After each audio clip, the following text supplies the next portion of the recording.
Was? Gehen Sie ans zweite Bomben, Lommegang. Komm her, Neuer.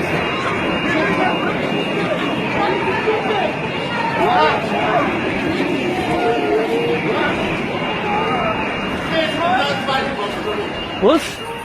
Gehen Sie ans zweite Bomben, Lommegang. Komm her, Neuer.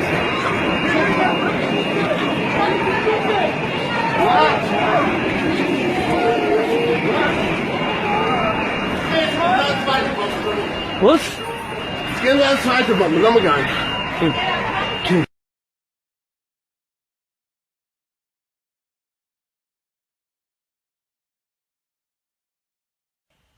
Which is what the security services will do. The police will do the after action at the location.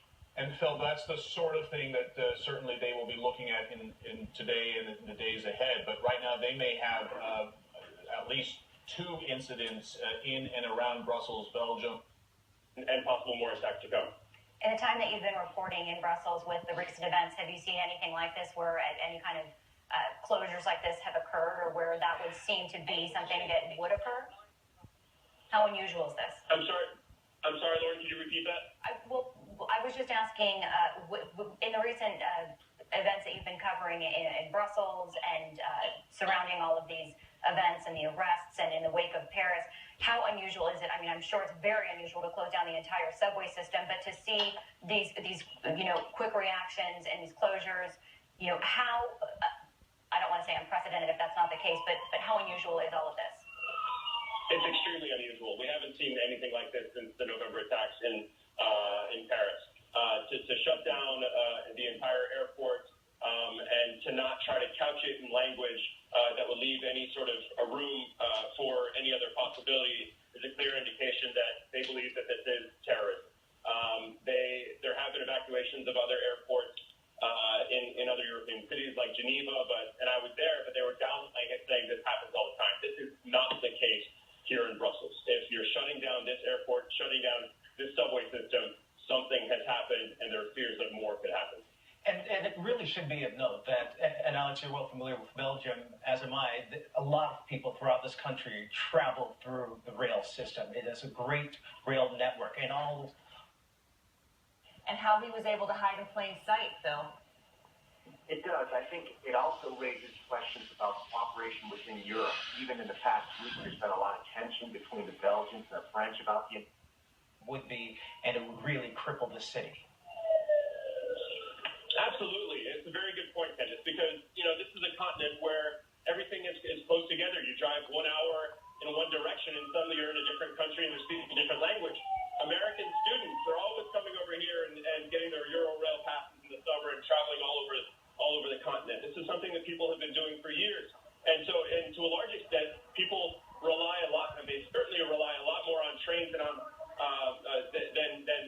than the U.S. does. There are, of course, budget airlines that fly all over Europe that are very popular.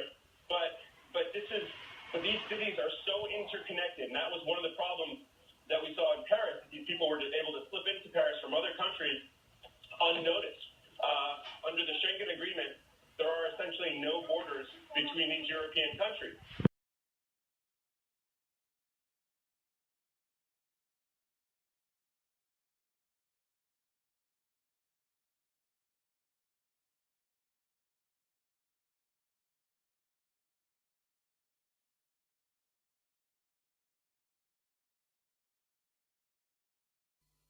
Okay, good morning, YouTube. It's Kev here from the Kev Baker Show.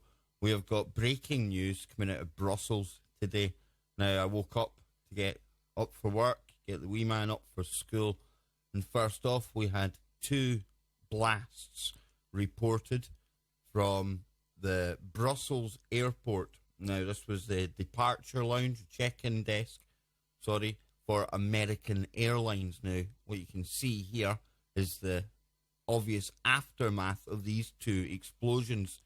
It says that shots were fired and Arabic shouted before the explosions as a 3rd blast hits a metro station in the city.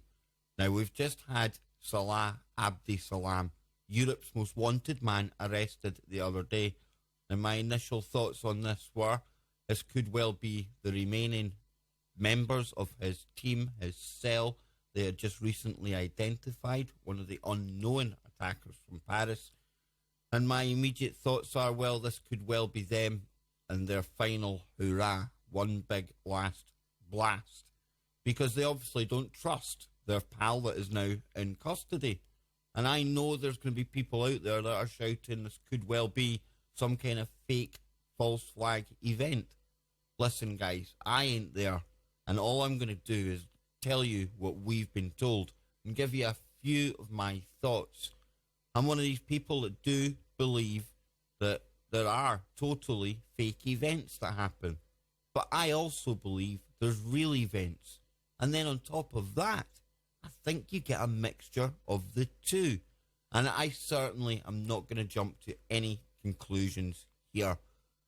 We're going to see people saying this is fake. Yet at the same time, we've been pointing out all of the migrants that have been used as an almost Trojan horse to get these crazy, bloodthirsty killers back into Europe and carrying out attacks like this.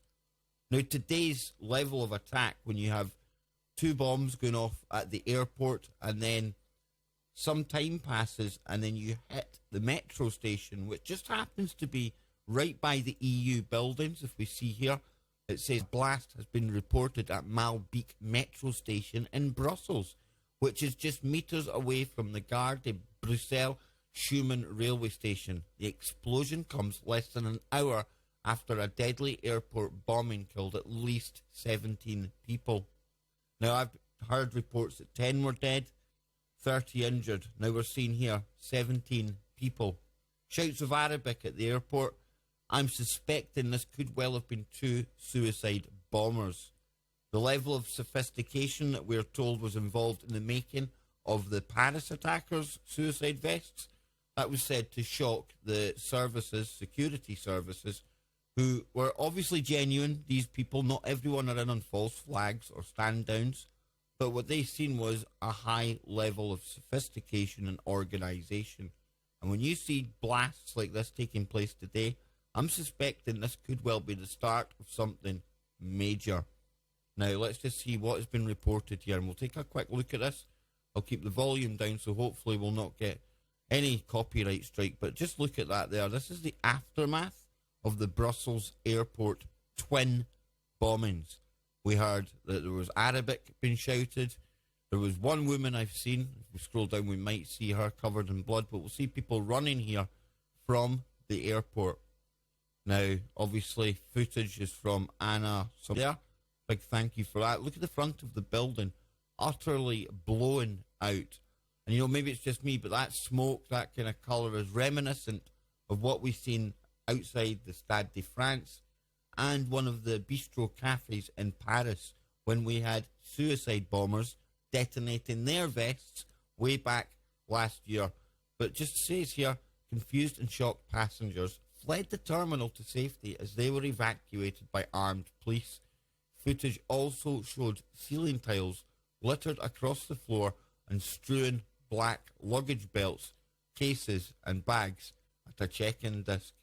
According to reports, the suspected terror attack centred on American Airlines desk in a departure hall around 8 a.m. Now, at that point, I was thinking to myself, let's just hope to goodness that this is the end of it. I suspected it was a couple of friends or cell members of Abdi Salam's. They don't trust him. They obviously think he might sing like a canary. They see the clock ticking. Or we could well be looking at ISIS unleashing Wave 2. Now, for ISIS, I know people are going to be saying, but Kev, you've lost your mind. They're run by the West. Not saying they're not. But not everyone is in on this. You can't keep false flags and terror operations that do have some kind of input from security services. You can't keep all that hidden, the more people that know. So even if this does have some level of security services involved in it, the majority of the people and the security services responding to it They don't know. They're not bad people per se. It's so confusing. And, you know, while I try and make sense of this, and all I'm doing is offering a few thoughts on what may or may not have happened, you know, I'll probably get slated for the fact that I'm not saying it's fake, and I'm not saying it's MI5 or a drill gone live or something like this. But that's okay, because right now, I cannot tell you what has happened. How could I possibly do that? So then, let's have a look here. This is obviously, says Heathrow spokesman, says we are working with police at Heathrow who are providing a high visibility. So you'd see this now spilling across and spreading out. We're probably, not probably, but we have seen the army and tanks in the past actually outside places like Heathrow, and that was after previous terror attacks. Now, we've got a map here. This is where the first blasts happened. Zaventem Airport, and then we come down to Maelbeek Metro. Now, this Molenbeek area, this seems to be the hotbed. I mean, if you believe everything we've been told now, Abdi Salam, the most wanted man in the world, he had all the authorities chasing him. And where did he go? He went back home to his parents' house in Molenbeek. And he became that confident, he was wandering about the streets. Now, people again are going to say, well, that hints that this is all a set-up. They're all in on it together. Possibly. I don't know. Who honestly knows? I'll let you guys out there tell me what you think is happening. But if we go here, it says Heathrow Airport. They're basically telling people to check in or check the status of your flight. But look at this here. Very reminiscent of the 7/7 attacks. My thoughts go out to anyone that is there. And I know, again, people are going to say, but it's fake. Possibly. I don't know. But the human side of me has to say, if there is people genuinely killed and been attacked here, well, you have to feel for them. You really do. So listen, guys, you can let me know what you think. Personally, we could be looking at a day of it here. Who knows? And the fact that they've staggered these attacks, think about it. You attack the airport, everyone panics, people leaving. Some of them would have got trains back. Bang. Train station. Now, what comes next? Who only knows? And it's what comes in the days and weeks that follow that really are critical. Because, you know, terrorism's all about bringing about political change. And if you're to believe everything, they hate our freedoms. They hate the fact that we can travel freely wherever we want to, within reason. And what's going to happen? They'll take more of our travelling rights. They'll restrict them. We'll have extra searches. And it's not people from Syria and people that have been fighting for ISIS that'll be subject to all of this. It'll be us, their enemy, people in the West, the ones who they were trying to change the political landscape of anyway. So who really wins here? Who really wins? Doesn't feel like you, me, or anyone over in Brussels right now. That's for sure. So, guys, I'll be on the show tonight with Nano Girl. We're going to be talking about space and stuff like that, but undoubtedly we will be touching upon this massive breaking story.